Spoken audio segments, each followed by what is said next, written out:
question. Again, there are mics there, and if you give your name and who you represent before you ask the question, would be great.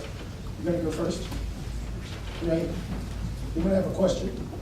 Right over here to the right. Sam Gilston with Washington Tariff and Trade Letter. Mr. Levin was here earlier and said that he is putting in a chairman's mark on Friday morning for markup. You seem to indicate that you've not seen it, but some of the changes he indicated just a little while ago with reporters was to make it more WTO consistent and take out some of the objections from the administration. If those changes are made, are you prepared to support it? Do you think this bill will pass easily? What's in it that makes it unacceptable with any changes? Yeah, I got a call from Chairman Levin about midday, and our staff has since then been over there looking at the draft of the bill. I haven't had time really to analyze that yet. We haven't had time to fully analyze the changes they've made. Clearly, they obviously recognize there was a problem with the bill and decided to make changes. And please, there may be a markup in committee. That in and of itself is news. And so, I just have to take a look at the bill. It's a very complicated issue.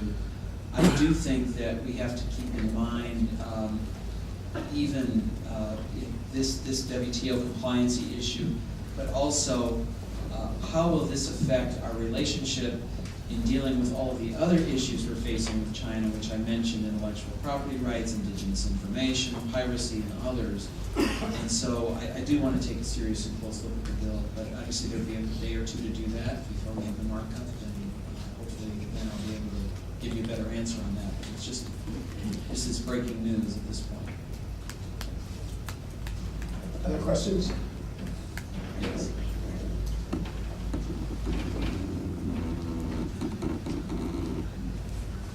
Sir, Eric Watson, Inside U.S. Trade. Regarding the Korea Free Trade Agreement, we understand Ways and Means on the majority side is working up their recommendations on how to go forward. How do you think negotiations should be handled? Should it only be limited to certain auto and beef issues? What is your view at this point? Well, clearly those are the two issues that have received the most attention and are the most problematic now. I do think that the administration has made a significant commitment to moving this agreement forward. USTR is certainly working and keeping us informed of their efforts in this matter, and it is a tight timeline to try to complete, but I do believe these are issues that can be resolved if there's a commitment from the Koreans to do so. I believe they can be resolved, so I think this is, obviously that's an important country, an important economy, an important part of the world, and I think there would be benefits to both sides to concluding that agreement. One more question. There's one in the back there. That'll be the last one. Email in the back.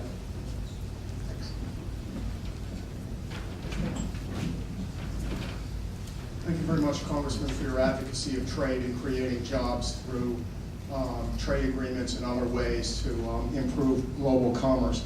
My question to you would be, if you could wave sort of a magic wand, or if things turn out well for Republicans in November, what would be your agenda for trade in the coming 2 or 3 years? And what would be your priorities?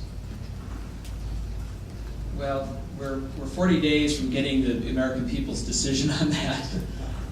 But I've made no secret of the fact that the first thing I do is schedule hearings on the pending trade agreements.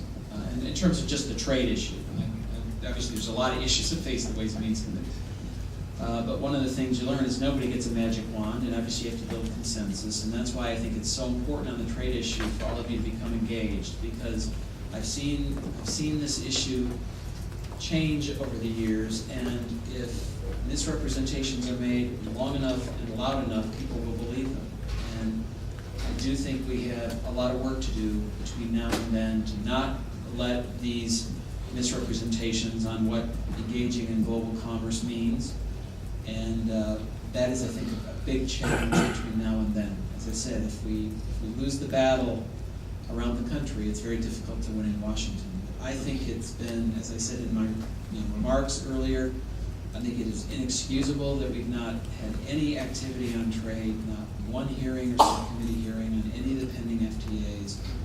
We've never had Ron Kirk testify before the committee since he's been in office. I think that is just unheard of from the time I've been on the committee.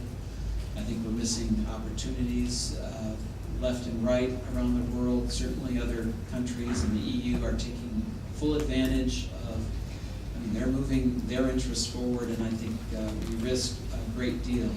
As somebody said to me a long time ago, even if you're on the right track, you can get run over if you just sit there. Well, we're just sitting there. Frankly, we're not on the right track to start with. We have a lot more to do in that area, and I do think the American people in their minds are starting to make a greater connection between economic growth and export and jobs. So I think there's an opportunity here in the public debate to really draw a connection between our ability to export and compete around the world. And some of that is also with regard to tax issues and our ability to create jobs here. And I think there's a story to tell, and we just have to do a better job of telling it. Can you take one more question? Somebody else raise their hand. Yeah. Right here? Yes.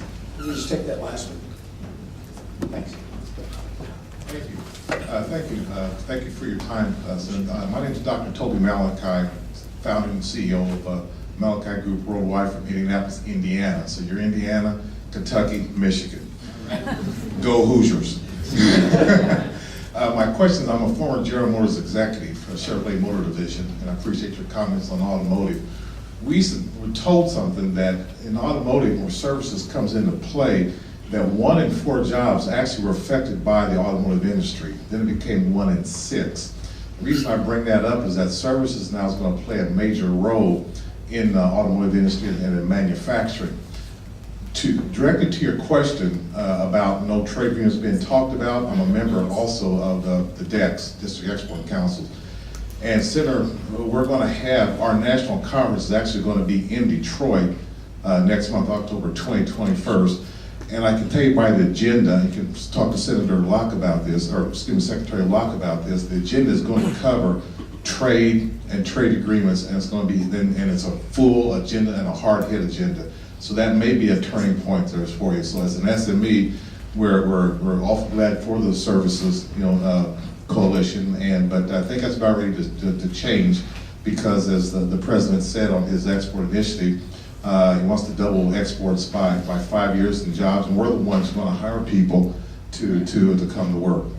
Well, Thanks, sir. That's very good news to hear, and I hope that's a successful conference. Thanks a Thank lot. you all very much. Thank you.